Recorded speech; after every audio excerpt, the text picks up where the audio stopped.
नमस्कार दोस्तों, आज हम बात करेंगे supply of services are consider as a export or not. अगर कोई भी सप्लाई ऑफ सर्विस हिंदुस्तान या इंडिया के बाहर दी जाती है तो वह किन परिस्थिति में एक्सपोर्ट मानी जाएगी और कब उसे एक्सपोर्ट ना मानते हुए as per the GST law supply of services के रूप में कंसीडर किया जाएगा। यहाँ पर हमारे बहुत सारे प्रोफेशनल्स जो टेक्निकल सर्विस देते हैं आईटी फील्ड्स में, जो कि नंबर ऑफ सर्विसेज प्रोवाइड करते हैं आउट ऑफ द इंडिया, वहाँ पे कई समस्या रहती हैं कि किस प्रकार की सर्विसेज को हम एक्सपोर्ट माने जो कि एग्जम्प्ट होगा as per the GST act, और किन परिस्थिति में वह टैक्सेबल होगा। सो यहाँ पर हम बात करेंगे सेक्शंस 2 सब सेक्शंस 6 का। सेक्शंस 2 सब सेक्शन 6 उन परिस्थितियों को बताती है कि जब जीएसटी में आउट ऑफ द कंट्री आप कोई सर्विस दे रहे हैं वो एक्सपोर्ट कब मानी जाएगी और कब वह टैक्सेबल और जीएसटी के परव्यू में कंसीडर होगी।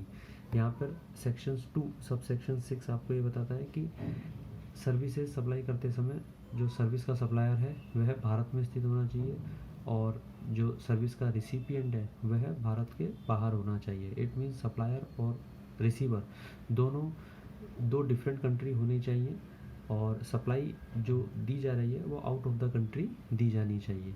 यहाँ पर जो पेमेंट है वह फॉरेन करेंसी में आना चाहिए सप्लायर के पास या फिर किसी और मुद्रा में जो कि आरबीआई ने ऑथोराइज की हुई हो। और एक मेजर कंडीशन ये ध्यान रखनी है कि सप्लाई को देने वाला सप्लायर और सप्लाई को रिसीव करने वाला रिसिपिएंट दोनों डिस्टिंक्ट पर्सन नहीं हो। इट मीन्स दोनों एक ही पर्सन नहीं होने चाहिए। कई बार कुछ कंपनियां टैक्स प्लानिंग करती है जिसमें सप्लायर और रिसीवर दोनों सब्सिडरी कंपनीज हो सकते हैं, जॉइंट वेंचर्स हो सकते हैं, सिमिलर रिलेटेड पार्टीज हो सकती हैं। तो ऐसी परिस्थिति में वह एक्सपोर्ट नहीं माना जाएगा, वह जीएसटी के परव्यू में आएगा और उसे जीएसटी में as a supply of service consider करते हुए जीएसटी के हिसाब से registration and the taxabilities count किया जाएगा। इसलिए यहाँ हमें ध्यान रखना है कि सप्लाई करने वाला इंडिया में हो, सप्लाई रिसीव करने वाला फॉरेन में हो, जो पेमेंट आ रहा है वह फॉरेन करेंसी में आना चाहिए या फिर आरबीआई ने कोई और रेगुलेशंस दिए हो किसी और एक्सचेंज के तो उसमें आना चाहिए, और दोनों के बीच में किसी भी प्रकार का सिमिलरिटी या रिलेशंस नहीं होना चाहिए। एक और आपको यहाँ ध्यान रखना है, एक डेफिनेशंस दी गई है इंटरमीडिएटरी की as per section 2 sub section 13 of the CGST 2017। Intermediary कौन होते हैं? जो कि एक्सपोर्ट या फिर supply of services out of the country होती है। उन केस में जो सप्लाई देने वाला व्यक्ति और सप्लाई रिसीव करने वाला व्यक्ति दोनों ही दो डिफरेंट कंट्रीज होते हैं। उन दोनों के बीच में मध्यस्थता कराने या फिर दोनों के सर्विसेज को सेटल्ड कराने, कंटिन्यूटी बैठाने के बीच में जो पर्सन होता है उन्हें इंटरमीडिएटरी कहते हैं। इसमें as a agent, broker, commission person, every person by whatever name called सभी इंक्लूड्स होते हैं। ऐसे लोग दी जाने वाली सप्लाई और रिसीव करने वाले सप्लाई रिसीवर के बीच में एज ए कमीशन एजेंट का काम करते हैं और वह पर्सन इन सप्लाईज के लिए लेने वाले कंसिडरेशंस को अपने अकाउंट में रिसीव नहीं करता है।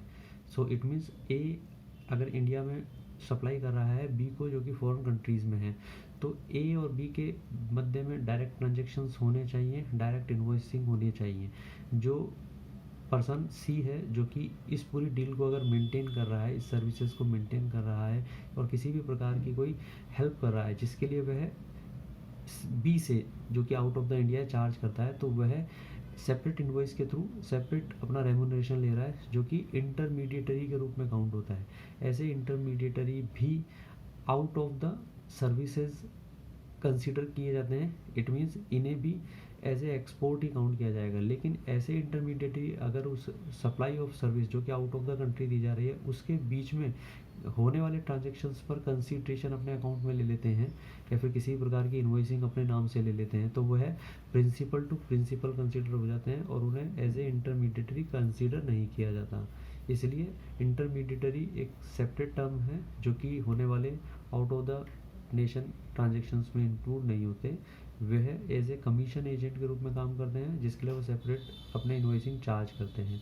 सो उम्मीद करता हूँ ये वीडियो आपको हेल्प करेगा और आप होने वाली सप्लाईज जो कि एक्सपोर्ट मानी जाएगी उसको आप समझ पा सके। Thank you.